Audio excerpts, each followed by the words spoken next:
customer deposits.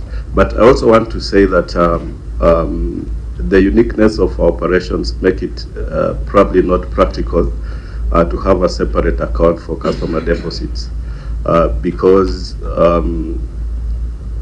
the reason why customer paid deposits that in case they default, then we can recover our money. You can see the receivables, it's over 316 million. Yeah, so if we had deposits in a separate account, then for the water company to operate, it becomes a challenge. Unless we do a monthly reconciliation that which customers have not paid beyond 45 days, then we recover that deposit. Then when they pay again, we return it to that dedicated account. So I think it's something that broadly we need to relook at, and I would request the Office of the Auditor General to check whether it's backed by law, and then they can come up with guidance on how to handle customer deposits, of course in consultations with the water companies. Thank you. I think that I will also leave it to internal discussions in the committee, because we noted that with other counties as well, where counties were saying, why would we have money lying somewhere idle, doing nothing? We can have a body policy towards them, or we can even do a disclosure in the financial statement. So, honorable members, I think on this matter of water, we'll leave it at that point, and all the other queries that we have not looked at, we will adapt the responses. So let's go to the Kisumu, the city of Kisumu. So Auditor, you can give us a summary of the report, and then I will give direction. Thank you, Chair. The main issue with Kisumu county government is lack of autonomy. The city of Kisumu is not autonomous as envisaged in the Urban Areas and Cities Act. And so, some of the expenditures that they disclosed in the financial statements, they were not able to reconcile properly, because basically almost all of them were being paid on their behalf by the county government. One of the major issues that we noted was staff cost. For instance, although the city is working, it is not matching its functions with the costs. For instance, all the staff costs had been paid by the executive, and so they were not captured in the financial statements. This is one of the reasons why we proposed an adverse opinion. The other issue is also, of course, the long outstanding debt receivables that have not been received. Chair, I think those were the main things. So I wish to rest my case. There is no autonomy. Thank you. Actually, members, as I had indicated to you earlier, all the other queries point towards the issue of autonomy. So because of time, we are going to adapt the responses for all the other queries, but we will have a discussion around lack of autonomy for the Board of Management. So Auditor, quickly read out the query, and then we debate it, and then I think we will allow the Governor to leave for the other meeting.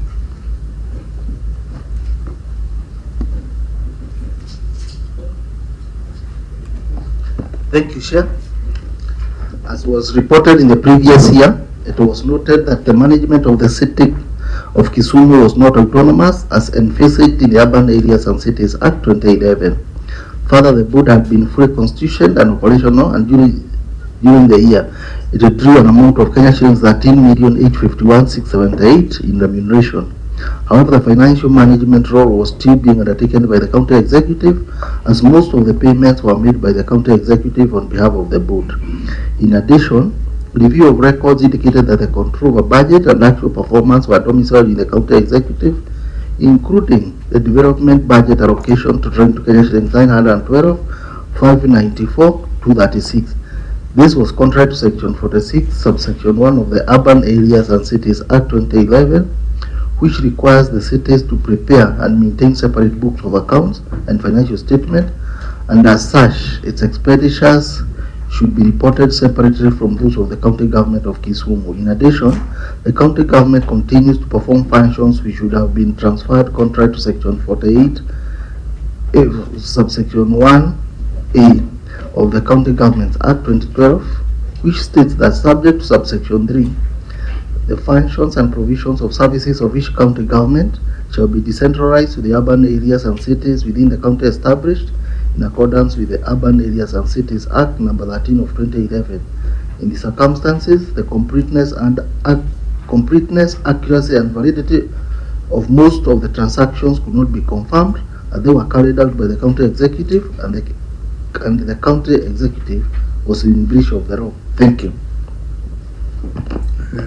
Management response.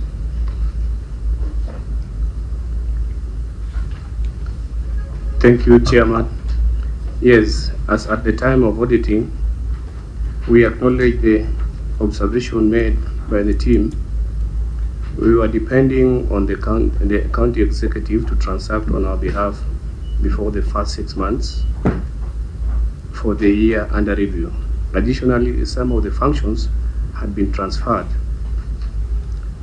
to the city of Kisumu in the year 2023-2024, as evidenced by the Gazette Notice number 6298 of 2024, May 2024, is annexed there. The payments done by the executive on behalf of the city of Kisumu, totaling to 192,233,22, is attributed to the period when City Central Bank operation account had not been opened. Their account opening was initiated in November 2024, but operationalized in January 2025, as per the annexure. Thus, from January 2025, the city had been able now to transact independently. Mr. Chairman, the governor gazetted the transfer of functions in that year. It is under the annex. If I can take the members through, because it is so elaborated, it will open up on what we want to know under the functions. Under the Gazette Notice that I had mentioned, the functions that were transferred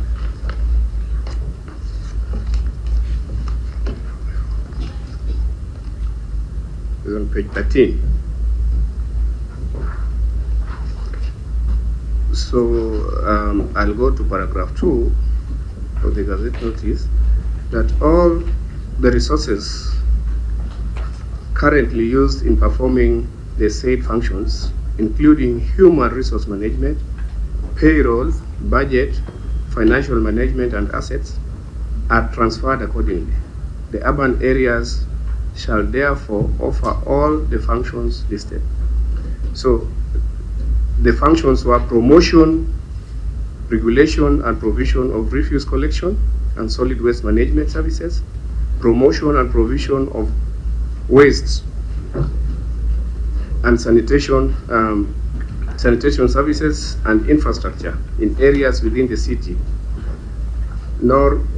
served by the or outside of the city under water and sanitation provider. So there were almost 14 functions, Mr. Chairman, as it can be read there in the Gazette Notice. But what I want to emphasize is, you can see the commitment that the Office of the Governor had put. The problem is once the functions were transferred, it took us 8 months to ensure that the transfer transferred. And even in the next financial year, you'll still realize we have done 60%. 40% is still running. We have not, revenue collections have not been all transferred to us. Payroll has not been fully transferred to us. And assets is what we are going through. We are building an inventory for the assets. So the audit team were right, but it's an assignment we are undertaking. We hope by when we cross to next financial year, we'll be doing 80% at that time. Can I just add that this transition from the city being part of the county government and being autonomous is a process, and it involves capacity building in the city for managing their own affairs, which means that you should recruit competent people in the city over a period of time to take over the responsibilities that the county itself was doing before the city came into being. So that year of transition means that the city may not necessarily perform all its functions as envisaged in the Gazette, but the Gazette gives provision for what it should do once capacity is built and it can handle its own affairs. Very well. At least I can see Kisumu is doing better than Nakuru and Eldoret. Auditor, what is your comments on the management response? Chair, I'm in agreement with them, but the county had time to actually transit all the services to the county, to the city board. But the truth is, if they will not have done it by year, I will be required to, because it's part of the criteria that we use, I will be required to give a similar audit opinion. Thank you. Okay, honorable members, any comment on that query? Senator Mbukwa? Yeah, thank you, Chair. Maybe to the manager. You've talked of the commitment of the governor. The governor is committed. Then what is the challenge?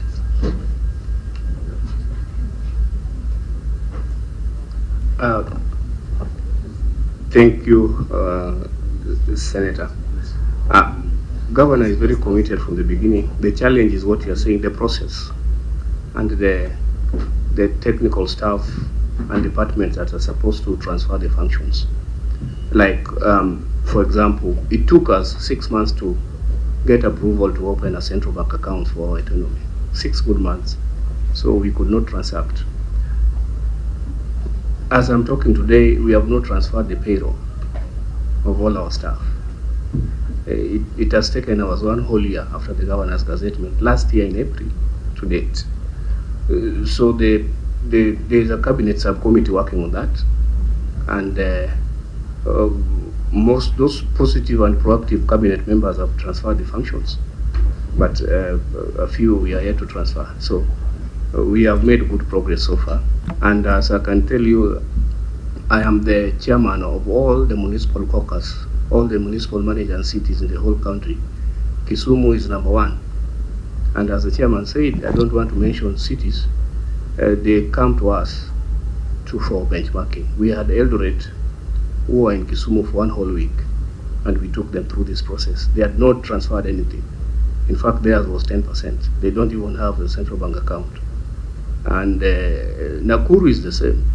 So Kisumu, so far, our governor has tried, and we are a bit independent now, except for a few issues that we had to finish. Chair, I know we are pressed of time, but this is where somewhere I really feel strongly on guiding, because we have been on this conversation many times, and we also have had a number of chairs of municipalities approaching us, both in private and formally, Chair, if you remember, for some of clarities on what does autonomy of these urban areas and cities actually mean. I think the Constitution contemplated a situation whereby people would think that autonomy would mean that they are another level of government. In the old order that used to be that you had local government structures that looked like they were operating independently. Even the use of the term transferring of function is concerning to me, because that's not what the Constitution says, that's not what the Urban Areas and Cities Act says, and that's also not what the PFM says. If you read the Constitution, under Article 181, I think so. Is it 181 or 184? 184, I think so. If you read 184, it starts by affirming the issue of level of governance, and it says we only have 2 levels of government: county government and national government. And then in the establishment of urban areas and cities, it shall recognize that is an agency relationship. if you go again under Part 3 of the Urban Areas and Cities Act, Section 11 says that you are establishing an agency relationship, which basically means that you're delegating function, you're not transferring them. And that delegation of functions, the autonomy contemplated under that act, if you look at Section 22 and Section 44 of that act, the autonomy contemplated is for the purposes of fiduciary accountability, in the sense that if you leave functions that have been delegated to cities and municipalities to be run in accounts that are not autonomous, then it brings commingling of funds, which is the danger that the Act, as well as the Constitution, wanted to protect. Then go and read PFM, Section 172. It says, where revenue shall be gathered for these cities and urban areas, it uses the term may be raised through the following areas.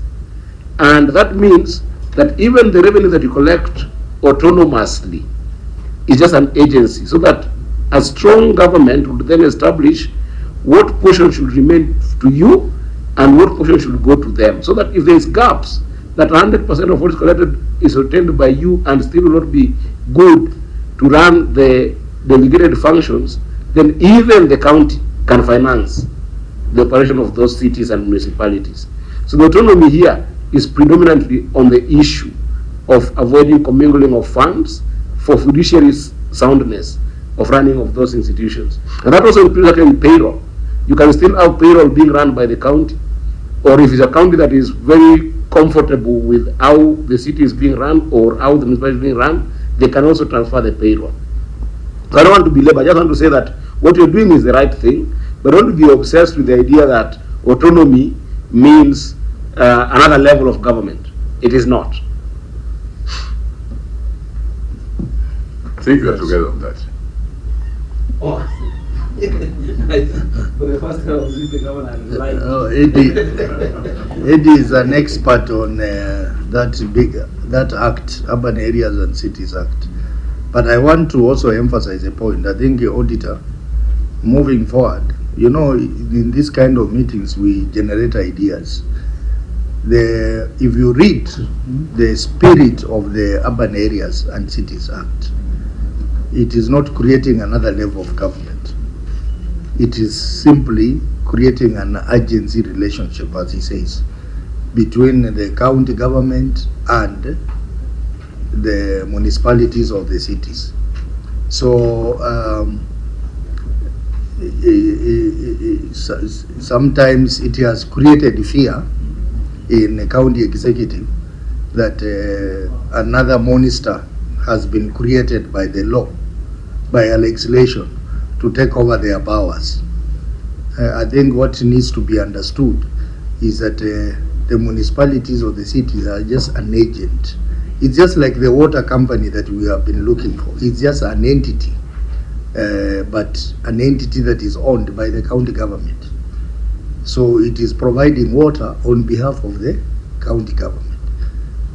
I think if that understanding is, and I think we'll have a meeting of city managers and municipality boards to try and educate each other on this very soon. I think you are organizing that so that it can be understood, because that will eliminate this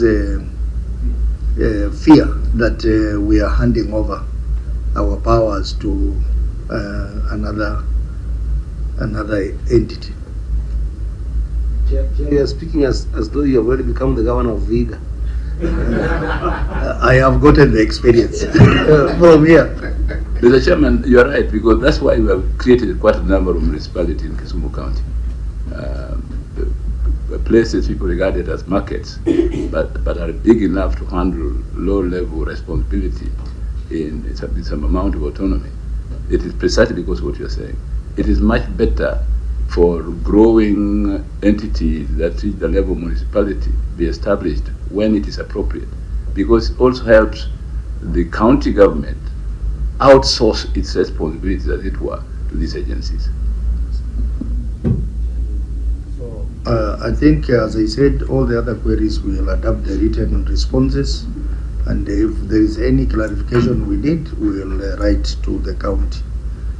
So, honorable members, that brings us to the end. Maybe I will request the governor to make any comment if he has any, and then we'll adjourn. Mr. Chairman, many years ago, I was chairman of Public Investment Committee in, I think it was a legislature in the early 90s. And that is when this committee was first established. And I must tell you, this committee is very important for counties. At that point in time, there were no counties. But since the counties are coming into being, this committee becomes very important, because these issues, we need to get cross-fertilization of ideas from those who make the law to see how that law is executed in reality. So I would thank you, Mr. Chairman, and your members for calling us here whenever you need us to discuss these issues. I thank you. Thank you very much, Governor, for honoring our invitation. We thank you for coming, and we look forward for further engagement in the future. But wish you all safe travel back to Kisumu City. Thank you. So, members, the meeting is adjourned until tomorrow morning.